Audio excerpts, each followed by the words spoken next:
Rajendra Lingden sir र ज्ञानेन्द्र सरलाई मैले के भन्न चाहन्छु भने तपाईहरुले राजा राजा भन्नुभयो। मैले पहिले भनेको थियो घण्टा आउँछ राजा, राजाको सपनै नलिए पनि हुन्छ, मैले बारम्बार भनेर आएकै थिएँ। र पहिला तपाईहरुले राजा भन्नुभयो, कतारबाट राजा निकाल्नु भयो, फेरि राजा भन्नुभयो।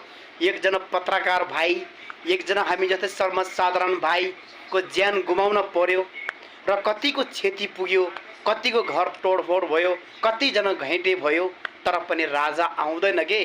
त्यसै बोलेको छैन यो छोराले। जबसम्म केपी बा शेरे बा प्रचण्ड बा जिन्दा रहन्छ तपाईहरुको सपना र जनताको सपना पूरा हुनेवाला छैन।